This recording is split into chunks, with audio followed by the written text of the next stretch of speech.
तो स्वागत है आपका इस वीडियो में हम समझेंगे श्लोक नंबर 36 को। मैं आपको बता दूं कि हम समझ रहे हैं अध्याय नंबर पहला, यानी कि चैप्टर फर्स्ट। तो हमने देखा कि पिछले श्लोक में अर्जुन युद्ध न करने के कारण बताते हैं भगवान श्री कृष्ण को। ठीक है, कि क्या क्या समस्याएं हैं, किस तरह से अनैतिक है, नहीं करना चाहिए युद्ध। अब इस श्लोक में अर्जुन बता रहे हैं कि इस युद्ध को करने का जो परिणाम है उसकी दृष्टि से भी इसको गलत बता रहे हैं और भगवान श्री कृष्ण से यहाँ पर वचन बोल रहे हैं।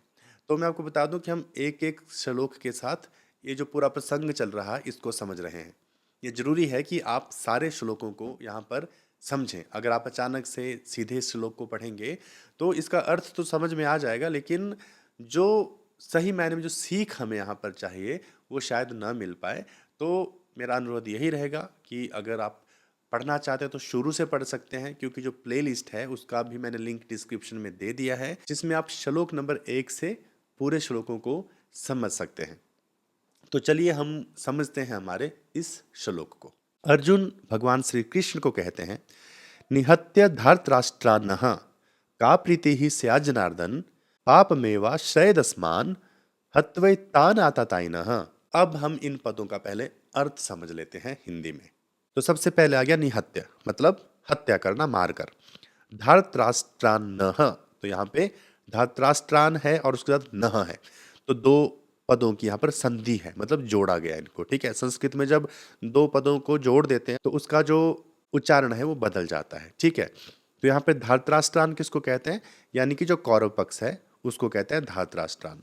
और आगे नह है तो इसका अर्थ हुआ हम लोगों को। ठीक है, कि इनको मारकर हम लोगों को। का प्रीति, क्या खुशी होगी, प्रीति का मतलब क्या खुशी होगी, स्या जनार्दन, तो यहाँ पर भी दो शब्द हैं, स्यात और जनार्दन। ठीक है, तो यहाँ पर भी संधि हुई है। तो ये जो स्यात है इसका अर्थ होगा होगी, और जनार्दन, जनार्दन भगवान श्री कृष्ण को कहा जा रहा है। तो इसका अर्थ हुआ कि हे जनार्दन, अगर हम इन कौरवों को मार भी देते हैं तो इससे हमें भला क्या प्रसन्नता होगी। ठीक, तो ये हो गया इसका अर्थ। अब हमारी दूसरी लाइन है, यहाँ पे जो पाप मेवा श्रेय दस्मान है, इसमें तीन चार पद मिले हुए हैं, सबका जोड़ है ये। ठीक है, जैसे कि पहला जो हमारा पद है वो है पापम, उसके बाद है एव, ठीक है, उसके बाद है आश्रित, और चौथा है असमान। पापम, एव, आश्रित और असमान। असमान का मतलब है हम लोगों को, आश्रित का मतलब है लगेगा, एव का मतलब होता है ही, ठीक है, या और भी होता है कई बार, और पापम का मतलब है पाप, मतलब पाप ही लगेगा हम लोगों को। आगे है हत्वई तान। अब यहां पर भी देखो दो तीन पद है, पहले तो हो गया हत्वा, ठीक है, हत्वा हो गया एतान, इनकी हत्या, हत्वा एतान मतलब इनकी हत्या, और आगे आताताई न मतलब आताताई जो कि जुल्मी है। तो इन लोगों की हत्या करके भी हमें पाप ही लगेगा। तो ये कह रहे हैं भगवान श्री कृष्ण को अर्जुन कि हे जनार्दन, इन कौरवों को अगर मार भी दें तो उससे हमें भला क्या ही खुशी प्राप्त होगी, बल्कि इन जुल्मियों को मारने से हमें पाप ही लगने वाला है। तो ये हो गया इस श्लोक का अर्थ हिंदी में, पदों की व्याख्या। अब हम थोड़ा सा डिटेल में इसको समझते हैं। तो पहला पद है, यहां से पढ़ेंगे हम, निहत्य धार्तराष्ट्रनः और हत्वेता आततायिनः। इसका पूरे का हम अब यहां पर भावार्थ समझ लेते हैं और व्याख्या भी समझ लेते हैं। तो अर्जुन ये कह रहे हैं, परिणाम की बात कर रहे हैं कि इनको क्यों नहीं मारना चाहिए, उससे क्या परिणाम होंगे और वो कैसे ठीक नहीं होगा। पहले तो कह रहे थे कि युद्ध ना करने के क्या कारण है, अनैतिक बता रहे थे उसको। ठीक है, पाप बता रहे थे कि नर्क जाना पड़ेगा, ज्ञान दे रहे हैं अर्जुन। ठीक है, अभी अर्जुन कह रहे हैं कि देखो ये जो कौरव हैं, अगर हमने इनको मार दिया तो उससे क्या होगा, भला हमें क्या खुशी होगी। अगर आज हमने गुस्से में आकर, अपने वेग में आकर, क्रोधावेग में आकर इनको मार डाला, तो जब क्रोध शांत हो जाएगा, हमारे भीतर की जो अग्नि है या बदले की जो भावना है, जब वो शांत हो जाएगी तो क्या होगा भला। अब उसका वर्णन कर रहे हैं। अर्जुन कह रहे हैं कि जब मन ठंडा हो जाएगा, दिमाग शांत हो जाएगा ना, तब हमें बड़ा ही दुख होगा, ग्लानि होगी, गिल्ट होगी। अपराध बोध हो जाएगा और हम एक पल भी शांति से ना बैठ सकेंगे।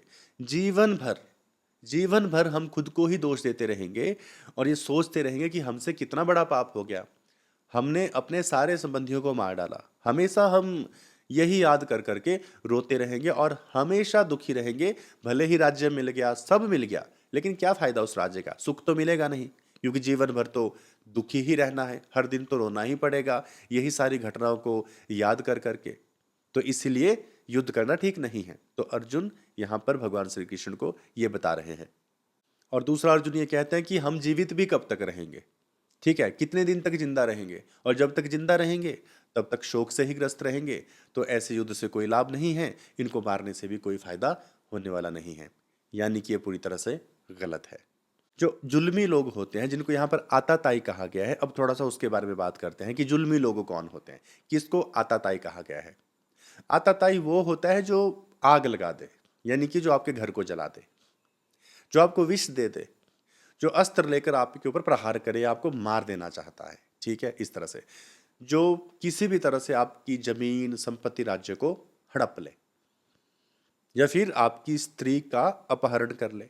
रावण ने भी किया था, तो वो भी क्या था?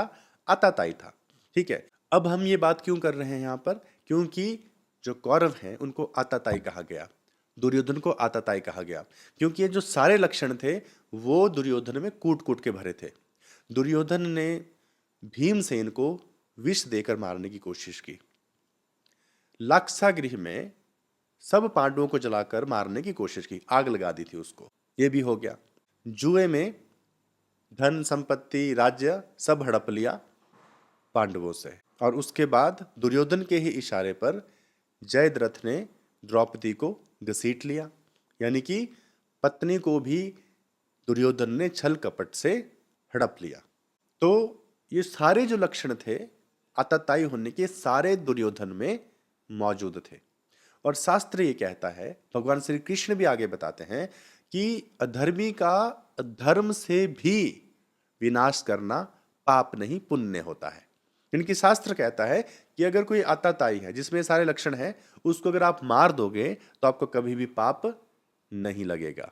अब शास्त्र ये कहता है कि पापी को मार दो, कोई फर्क नहीं पड़ता, लेकिन शास्त्र ये भी कहता है कि हिंसा करना उचित नहीं, किसी मनुष्य को मारना उचित नहीं, अहिंसा परम धर्म है। तो अर्जुन यहाँ पर शास्त्र की इसी बात का हवाला भगवान श्री कृष्ण को दे रहे हैं कि मधुसूदन, हिंसा करना गलत होता है, अहिंसा परमो धर्म है। यहाँ पर अर्जुन का ज्ञान उमड़ उमड़ के बाहर आ रहा है और वो उपदेश दे रहे हैं, मतलब मैं यहाँ पर व्यंग्य कर रहा हूँ, ठीक है।